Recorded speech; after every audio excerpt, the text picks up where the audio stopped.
Curious or maybe a little grossed out about what really happens during a colonic? In part 1, Cindy spills the tea on what it's really like, why it might actually help, and how to survive your first session.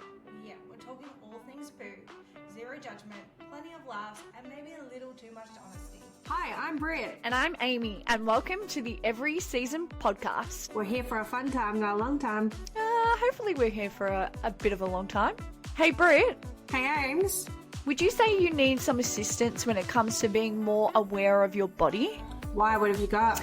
Well, you can download our free 7-step female body awareness kit and see if it helps. Sweet, where? In the show notes and on our website. Also, in order for us to be here for a long time, please subscribe to our podcast. Tell us, Cindy, what season are you currently in at the moment? Okay, so I had to think a little bit before I answered this question, but I'm in a great season at the moment. I think a very blessed season. And, sometimes I feel in many ways it's a season of my life where I'm kind of reaping the benefits of the seeds that I've sown in the past. So we've kind of manifested a life up here that's pretty awesome.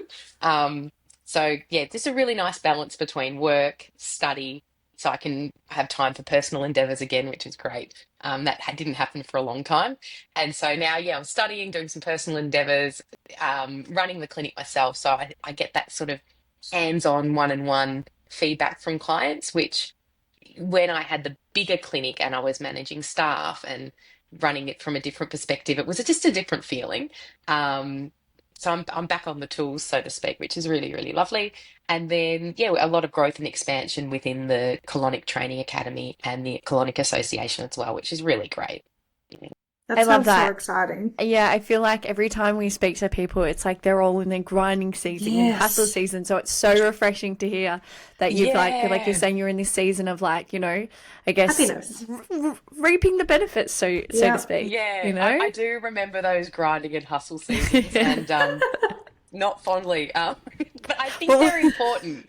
Yeah, what's hey, just quickly, talking to two who are well and truly in that hustle season right now. What would be your biggest advice if you were to go back to that season? Amy's waiting for this. Just hang on, hang on for dear life, because I get it. You get this kind of I don't know, message from God, or this just fire in your belly, this is what I have to do, and I have to move my ass from A to B, and now. And I remember when this sort of season came upon us. I can tell you the exact day when it happened. I was like, fuck, I got to get my shit together. I've got to do this. And it was the biggest, maybe 5-6 years of our lives. It was just let's go. And I think a lot of our friends at the time, just personal friends and relationships that we had, I think they thought we lost the plot, because we were my husband quit his job. We just had our third baby and pregnant again. And we were we're going to build this colonic empire thing. And it would have sounded so it worked, delusional. didn't it? It worked out okay. It's so refreshing talking to you, Cindy. You're talking about language. So good. Well, some people out there might not even know what a colonic is. So, what can we? I definitely do. I've experienced it as of late, and I'm all for it. What exactly is a colonic, and what does it do to your body, Cindy? Yeah, it's so true, because I've known about colonics for a very long time and absolutely love them. But there's something that a lot of people don't really know about, and if they do know about it, they probably don't know a lot about it, and they probably have some kind of weird ideas in their head about what it could be or what it might be, which generally doesn't do any favors towards the industry. But so the best way I can describe a colonic is, give me a sec. So I guess the best way of describing I'm so excited. I guess the best way to describe it is, how do I say this? How, in terms of your audience, how... Oh, no, you can say whatever you want. Whatever. Go for it. Yeah. How diplomatic and professional do I need to be? So it's getting extra poo out. So it's getting poo out of the colon. That's exactly what it does. And, there's a lot of marketing out there at the moment I see sort of on Instagram Mm. and TikTok and stuff, and they kind of promise all these amazing things with colonics. And yeah, I completely agree. Those are some of the benefits that a lot of people experience. But when you like distill it down to what is a Mm. colonic, it's making your body eliminate more and doing it through a Mm. very, very gentle and natural process of just the insertion of water into the body and the expelling of fecal matter. So you just need to poo more. Essentially, that's what it's saying. Yeah. And so, like, I guess for you, Cindy, and the experience that you've had, what would you say? I know this is a really broad question, but like, what's the biggest benefit that you see through having a colonic? Definitely, they feel lighter because obviously Yep. we've removed stuff that's been weighing them down, or that excess sort of buildup of fecal matter and toxicity in the body. And, it's not really an argument to whether it's happening or not. Like, we live in a society where we are absolutely bombarded by toxins. Like, it's the lay of the land at the moment. It's just the way of the world that we live in. And even if you do everything that you possibly can to reduce exposure to these toxins as much as possible, you still have the internal toxins like, excess hormones, cortisol, things like that, Mm. just from the lifestyles that we lead. So there is definitely a general feeling of relief and a lightening of the load that lots, I would say almost every client experiences after a colonic. So that's the main one. But I guess a feeling of just being cleansed and cleaner.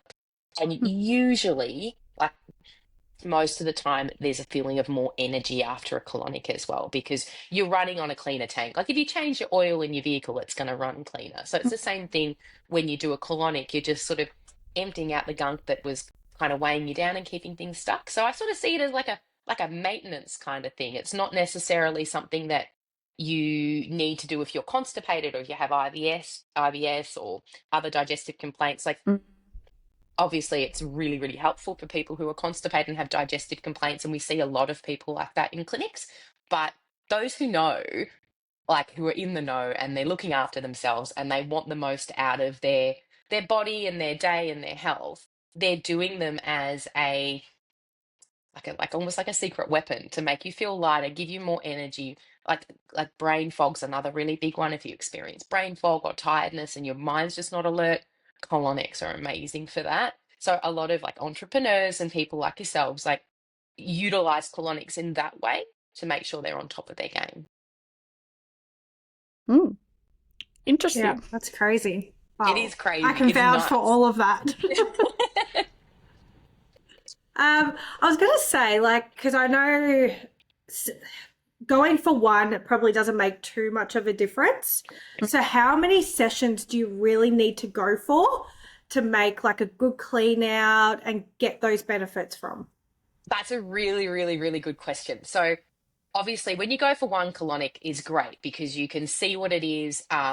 You can have that experience, you know what it feels like, you know what you need to do, and you can kind of like clear up any misconceptions that you might have had about colonics. But definitely once you've had one, you're like, oh, actually, I really like this. The best way to do colonics, and I've been saying this for my entire career, is to do 10 colonics in 30 days. Like, this is the secret sauce. And a lot of clinics don't talk about this. And I try and get other clinic owners and therapists that I've trained like on this 10 and 30 bandwagon because it is transformational. So I personally believe, and this is just through my experience in clinic with clients over 17 years, the more sessions you do, provided that they're close together, so no more than 4 days apart is the rule of thumb. So you're looking at 2 sessions a week for like 5 weeks, if that makes any sense. The further up in and around the colon you'll go, and you will feel the water go higher, you'll feel the releases coming from deeper, you'll see stuff that's like not what you had for dinner last night. You'll be like, hold on a second, like I didn't eat that. That's different. That's dark. That was It's old. dinner 2 weeks ago. Yeah. But this is 5 months, old. maybe. Yeah, yeah, yeah. Like, this is toxic. This is not my Oh. usual thing that I get out. And it's because as we What? go deeper, the body understands what we're doing and it gets with the program. And if you've got an empty rubbish bin, right, the natural impulse is to go clean out the garage or the attic or the basement and start filling it up with stuff because you know that the bin's going to be collected. And I feel that the body does the same thing. If you're going and you're booked in for those regular sessions, your body goes, oh, we're cleaning. Great. I've got some stuff I've been holding on to over there, and it will start dumping it into the colon, knowing that the body is going to be able to release it because that load's been taken off because of the regular colonics. So what happens over a series of 10 colonics, 10 and 30 days is just, it's absolute gold. And I cannot recommend it to enough people. I was going to say, I remember like towards, because I only did a few, but like towards the last one, I started to feel a bit sick because it went higher up. Yeah. Would that be the toxins? Like, Yeah, absolutely. So when we hydrate stuff that's stuck inside the body, obviously it becomes a bit more of a liquidy substance. And the membrane of the colon is a semi-permeable membrane. So that means things can pass through the colon into the bloodstream. So you will get this kind of like, toxic wave in the bloodstream. Usually doesn't last too long, and it will only happen in sessions of deep detox. But you do have to sort of like just take it easy for an hour or so after your session, like have some electrolytes, take a seat, relax. Don't try and like run to a Pilates class or something afterwards. But you usually get those releases around about session number 3 and 4 and session number 7 and 8. So I don't know what number it was for you, but that's normally where you're getting one of those sort of goosebumpy toxic dump kind of sessions.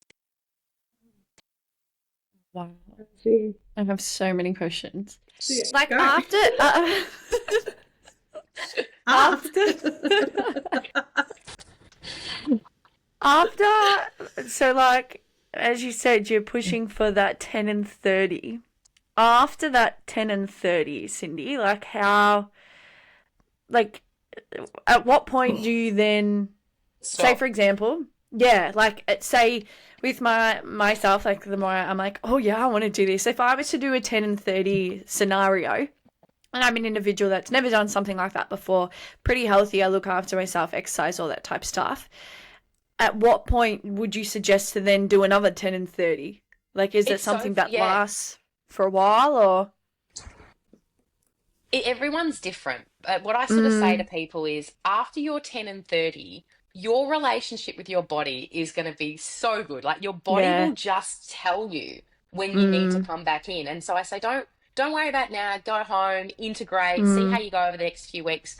I will see you when your body's talking to you again. And I might not see people for years after they do a 10 pack because, you've got that connection. And then I might see them again 6 months later when they've just come back from overseas and they're like, hey, like I had a great time in Europe, but I need to sort of, clean a few things up. But usually they don't need another 10 pack. It's just maybe 2 or 3 sort of top up sessions that get them back on track because we've done that deep cleansing.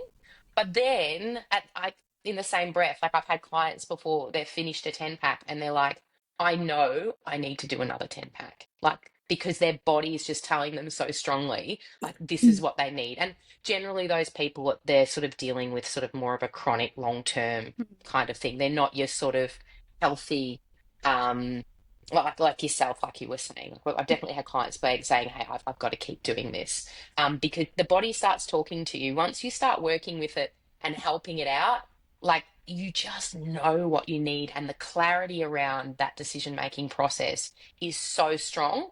I don't really have to tell clients when to come back. Like they tell me when they want to come back. Well, this might be a personal question, but how many colonics, you don't have to answer, how many colonics have you had in your lifetime? I have lost count. So I have been doing them. I'm 38 now. I did my first colonic when I was 20 and I qualified pretty quickly after that and started working in clinics. So, I just love them. And look, there's different types of colonics as well, and there's different ways to do them. So you can do those really sort of long, deep kind of cleanses or a series, or you can just do like a quick session where you jump on the machine and you're on and off in 20 minutes. So there's many different applications of it as well. So it's not necessarily always like a really deep detoxifying cleanse. And I think working with a great therapist, like, you had Linda, she's amazing. She's great. She's so lovely. But like, if you're working with a therapist who really understands the modality, they will be able to sort of talk to you and recommend a way of doing colonics that really suits you, your body, your health goals, and where you want to be. So there's so many different ways of doing them. and I've different seasons of my life, I've done them in very different ways. So yeah, right. I mean, right now, personally, I obviously own a colonic clinic, so it's pretty chill. I'd probably try and jump on the machine once a week. Um, Sometimes it's a real quick session because I've, got to run pick the kids up or something like that. And sometimes I'm like, nah, like I'm plugging in, like I'm switching off, like leaving the phone outside, locking the door, lights are dim, get my heat pack, and I just have a really nice long session because I feel my body needs that extra sort of, R&R, I guess. I've had, like, obviously I had a really good experience. Like you said, I had Linda and she was sensational. When I walked in, she asked me so many questions. She wanted to know like my past, what I've been eating, to like any conditions I had, to what I eventually want to get to, etc. And then she just guided me through the whole process. But I do have friends out there that have had like not such great experiences. So like, would you say it does matter where you go and like who you see?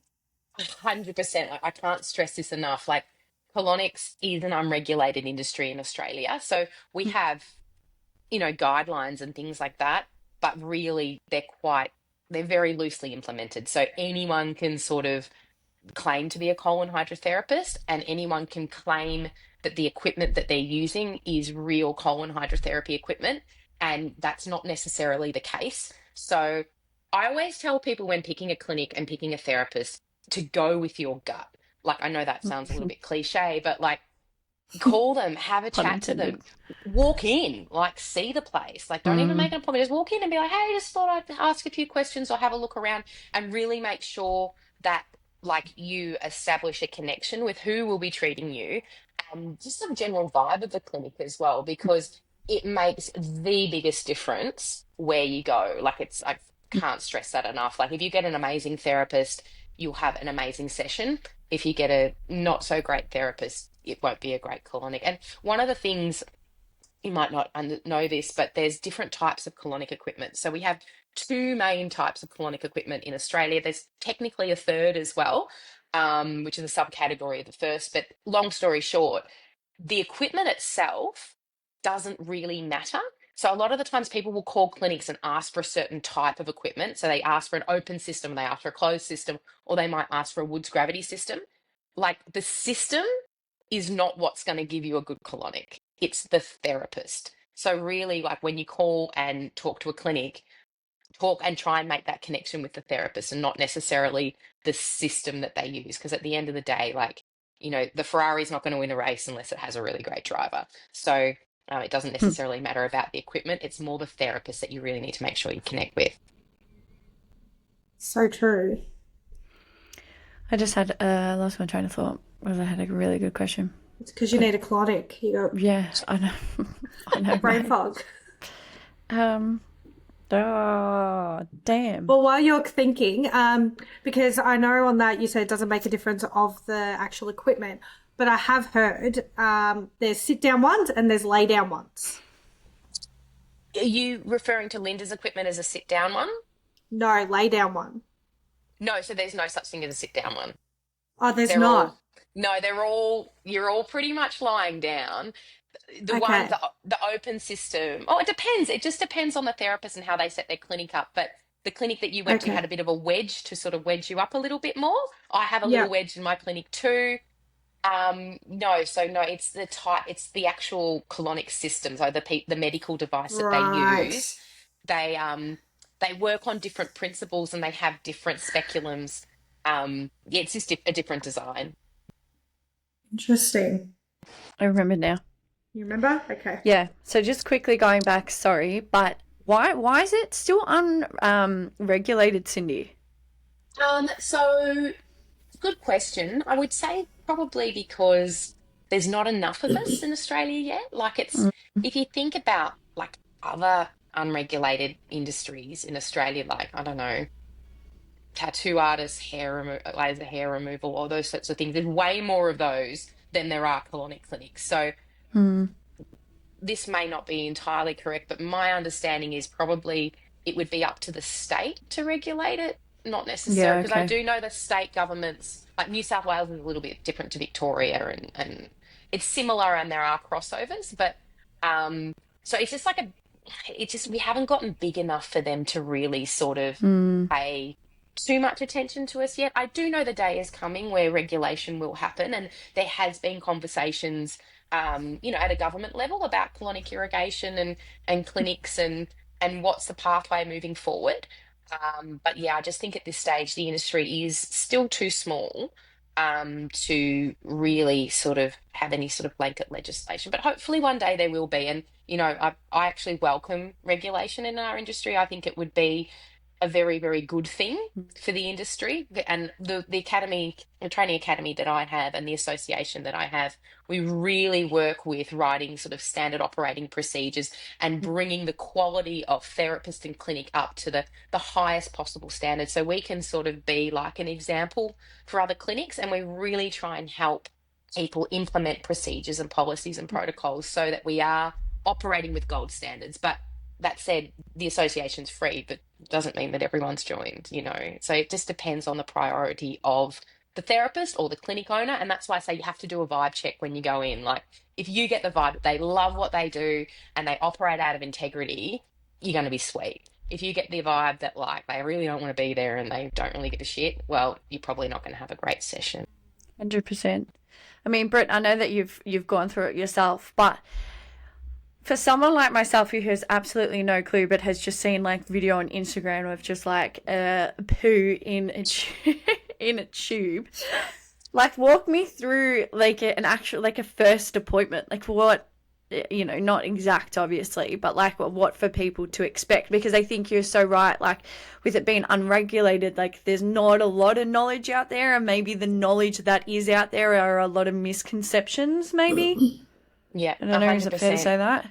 Well, I can talk to you about what happens in my clinic when you come in, and it will obviously be very similar to what happened with Linda. So what happens in my clinic when you make an appointment and you come in, you'll sit down and you fill in a form, and the form that you fill in should be quite comprehensive. So I guess that's the first red flag. If you're not filling in a form or the form's not comprehensive, something's not quite right. So sit down, we fill in a form, and we just have a really good chat about what's going on for you health-wise.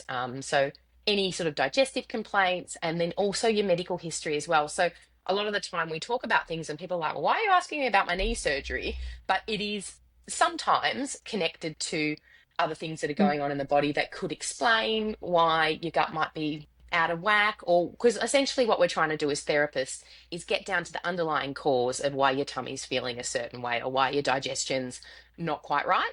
So yeah, we ask lots of questions about medications, health conditions, past surgeries, everything really, down to your diet and what you're eating and all those sorts of things, how much water you're drinking. So you'll get asked lots of different questions, and we'll talk about your health and try and really understand why it is that you're in the clinic and what you'd like to get out of the session, because everyone's different. People come in for all sorts of different reasons, and I guess as a therapist, what you really want to do is understand the client's expectations so that you can give them what they came in for. So that would be the first thing that we talk about, everything health-wise, and then we'll go through and then we'll explain the equipment that we use. So we usually give you a breakdown of the equipment, how it works and what you'll need to do. In my clinic, we use an open system where, generally speaking, the client will insert the tube themselves if they're comfortable. The therapist can assist with insertion if necessary. So we give you a little demonstration of how to hop on the system, insert the tube, then you cover yourself up, and then when you're ready, you press a little doorbell and we come back in, and then we start the water. So we'll explain what's going to happen. And generally speaking, in my clinic anyway, when we turn the water on, it's a very light trickle of warm filtered water. So it's definitely not like a hose or a tap. So a hose or a tap operates at around 40 to 60 psi, and the equipment that I use operates at a psi of 1. So I actually slow it down and start it even slower. So we usually are using about half a psi when we first start out, and it just really slowly starts to trickle a little bit of water into the tummy. And that feels really strange. I don't know if you remember, Britt, but like it feels a little bit like a cold worm crawling up your bottom. You'll feel like a little bit of a as the water goes in. And then you start to get the sensation of having water in your body, which is another really strange sensation. Some people say it feels like the towel's wet or their clothing might be wet, like almost like a coldness, but the wetness is on the inside of your body, not the outside. So it's very strange. But then very soon after that, you just kind of feel like you have to go to the toilet. So you can push if you want to push. And then with the equipment that we use, everything will just come out on either side of the tube down into this well and then out through the viewing tube. So it's all private. You're covered up the whole time. And you just release quite comfortably. And so that's how it works in my clinic. Wow. Wow, that's incredible. What's And it it's like? not as scary as what people think either. Like it sounds like, oh my God, I'm going to see all my shit come out essentially.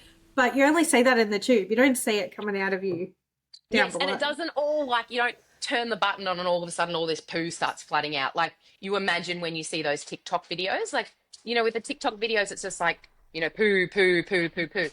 But it's slow. It sort of starts and then you're very guided. It's a very steady sort of pace, and you do get to stages within the sessions where you do get quite a big release, but it's not always. Like I had a lovely client come in, and she was, I call her a TikTok generation. She was quite young, and so she got on the system. She covered herself up. She got her little camera ready, and she was pointing it at the viewing tube, and she's like, "Okay, turn it on." And I was like, it's okay. So you don't have to turn your camera on now. Like, there's time for everything. It's going to be all right. But she That's how I'm honestly, processing it. That as soon as like it goes in, it's like, boom. yeah. And like some people come in and they're like, when does the sucking happen? And I'm like, there's no sucking. There's no sucking. They think that like there's going to be like this vacuum cleaner machine that's just going to suck all the poo out. And no, it's not like that at all. It is very gentle, and it's very easy. You're guided in through it, and your body releases very slowly as it's comfortable. But that said, you do get parts of the session where like it's on and your body's releasing and it's coming out, and you just have to sort of ride the wave. Howdy, it's us again. Hope you enjoyed the episode. Don't forget to download the awareness kit and subscribe to the podcast. Have a fabulous day.